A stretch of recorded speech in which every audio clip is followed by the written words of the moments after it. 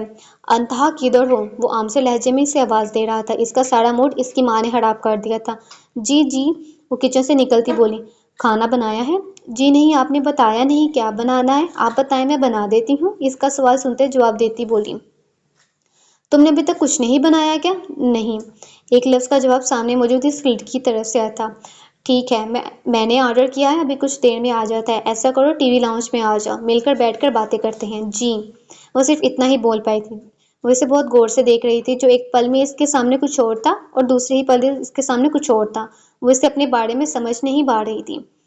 کیا کچھ پتا چلا؟ وہ شخص اپنے آفس کی کرسی میں بیٹھتا ہوا سامنے موجود دو مردوں سے مخاطب ہوا۔